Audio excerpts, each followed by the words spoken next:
اللہ الرحمن الرحیم الحمدللہ رب العالمین والصلاة والسلام علی سید الانبیاء والمرسلین اما بعد فاعوذ باللہ من الشیطان الرجیم بسم اللہ الرحمن الرحیم۔ آج کی ہم مختصر نشست کے اندر سورہ المؤمنون کا تفسیری خلاصہ سمجھنے کی سننے کی سعادت حاصل کریں گے۔ سورہ المؤمنون مکی صورت ہے۔ ترتیب مصحف کے اعتبار سے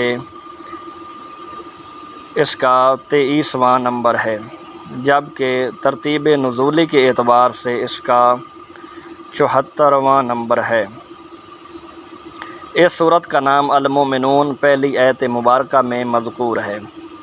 اس سورت کی ابتدا میں اسلامی پاکیزہ معاشرے کے قیام کے لیے ناگزیر مومنانہ صفات اور اخلاقی خصائل کا ذکر فرمایا گیا ہے۔ اس سورت میں دلائل توحید، رد شرک، تخلیق انسانی کے مراحل اور پچھلی امتوں کے ہلاکت کے واقعات بیان ہوئے ہیں۔ سورہ المؤمنون کی ابتدائی 11 آیات تعلیمات اسلامی کی جامع ہیں۔ ان میں فلاح یافتہ اہل ایمان کی یہ صفات بیان کی گئی ہیں کہ وہ نمازوں میں خشوع و خضوع، ہر قسم کے بیہودہ باتوں سے لا تعلقی، زکوٰۃ کی ادائیگی، اپنی پاک دامنی کی حفاظت، امانت اور عہد کی پاسداری اور نمازوں کی پابندی۔ آخر میں فرمایا کہ ان صفات کے حامل اہل ایمان ہمیشہ جنت میں رہیں گے۔ آیت نمبر 13 میں ارشاد فرمایا کہ انسانی تخلیق کے جو مدارج ہیں اس کا بیان فرمایا گیا، یعنی نطفہ، علقہ جمع ہوا خون جس کو کہتے ہیں، پھر گوشت کا لوتھڑا، پھر گوشت اور ہڈیوں پر مشتمل جسم کی تشکیل۔ اس کے بعد فرمایا کہ یہی خالق و مالک موت کے بعد آخرت میں دوبارہ زندہ کرے گا۔ آیت نمبر 17 میں فرمایا گیا کہ اللہ تعالیٰ نے ایک بار پھر اپنی قدرت کا نشانیوں کا بیان کیا، یعنی آسمان کے 7 طبقات، مناسب مقدار میں بارش کے پانی کا نزول اور اس کا زمین میں قرار، پھر اس کے ذریعے کھجوروں، انگوروں اور طرح طرح کے پھلوں کی پیدائش اور خاص طور پر زیتون کے تیل کا ذکر فرمایا جو ایک مکمل خوراک ہے، اور اس کے بعد چوپایوں اور ان کے دودھ اور دیگر منافع کا ذکر فرمایا۔ آیت نمبر 27 سے ایک بار پھر نوح علیہ السلام کی کشتی بنانے اور طوفان نوح کا ذکر ہے، اور نوح علیہ السلام کو یہ حکم کہ ظالموں کے بارے میں آپ سفارش نہیں کریں گے، اور یہ بھی حکم دیا کہ کشتی پر بیٹھ کر یہ دعا پڑھیں: الحمدللہ الذی نجانا من القوم الظالمین رب انزلنی منزلا مبارکا وانت خیر المنزلین۔ آیت نمبر 33 سے بیان ہوا کہ ہود علیہ السلام کی قوم کے کفار، منکرین آخرت اور خوشحال لوگوں نے نبی پر طنز کرتے ہوئے کہا کہ یہ تو ہم جیسے بشر ہیں، عام انسانوں کی طرح کھاتے اور پیتے ہیں، اور اپنے جیسے بشر کی اطاعت کرنا بڑے خسارے کی بات ہے۔ یہ حیات بعد الموت کا وعدہ کرتے ہیں جو ناقابل یقین بات ہے۔ انہوں نے کہا جو کچھ ہے اسی دنیا کی زندگی میں ہے، مرنے کے بعد کس نے جینا ہے؟ اس کے بعد ان کے نبی علیہ السلام کی دعا اور کفار کی ہلاکت کا ذکر کیا گیا ہے۔ اگلی آیات میں نظام رسالت کے تسلسل کا ذکر ہے، موسیٰ علیہ السلام اور ہارون علیہ السلام کی بعثت کا ذکر ہے، اور قوم موسیٰ کی سرکشی کا ذکر ہے۔ آیت نمبر 52 میں ہے کہ دین اسلام کے ایک ہی حق دین ہونے، فرقہ بازوں کا اسلام کی وحدت کو پارا پارا کرنے، ان کے تمول سے خوش فہمی میں مبتلا ہونے کا بیان ہے۔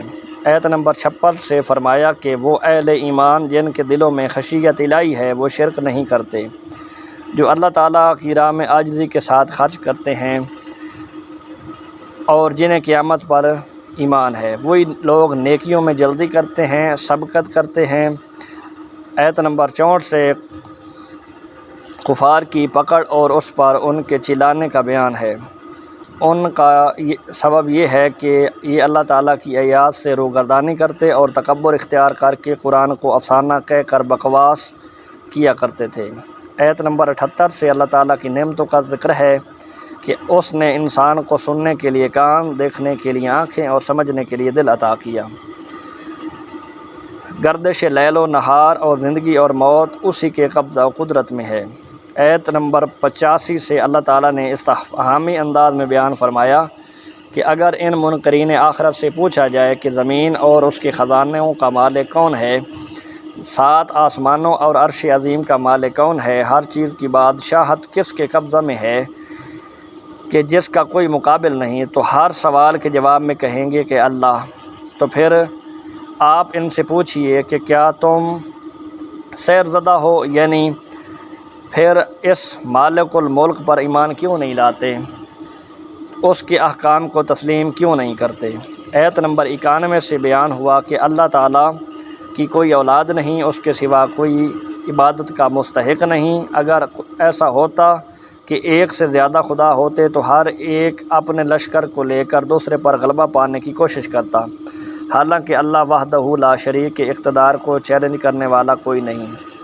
سورہ کے آخر میں بیان فرمایا کہ انسان کو بے مقصد پیدا نہیں کیا، اللہ تعالیٰ کی بارگاہ میں آخری جواب دہی کے لیے لوٹ کر جانا ہے۔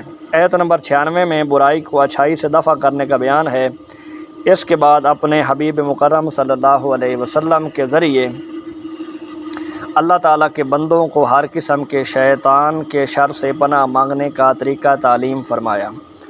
آیت نمبر 99 سے کفار کی موت کے وقت کی ندامت اور ان کے دنیا میں واپس جا کر نیک عمل کرنے جیسی ناممکن باتوں کی تمنا کرنے کا بیان ہے۔ آیت نمبر 101 سے قیامت کے دن تمام رشتوں کے ختم ہونے اور اعمال کا سبب نجات ہونے کا ذکر ہے۔ آیت نمبر 106 سے اللہ تعالیٰ کی آیات کو جھٹلانے والوں کی گفتگو کہ ہماری بدبختی نے ہم کو گمراہ کیا، اور اگر ایک بار ہم نکل گئے تو دوبارہ لوٹ کر نافرمانی نہ کرنے کا بیان ہے۔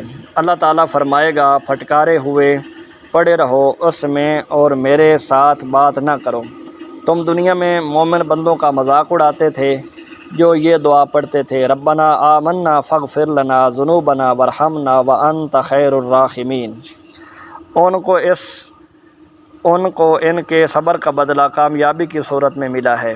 آیت نمبر 112 میں فرمایا کہ جب ان سے زمین میں گزاری ہوئی مدت کے بارے میں پوچھا جائے گا تو کہیں گے کہ ایک دن یا ایک دن کا کچھ حصہ ہی تو گزارا ہے۔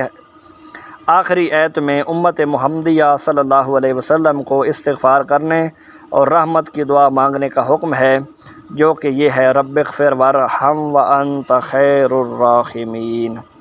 دعا ہے اللہ کریم کی بارگاہ کے اندر اللہ پاک ہمیں قرآن سمجھنے کی توفیق عطا فرمائے۔ وآخر دعوانا ان الحمد للہ رب العالمین۔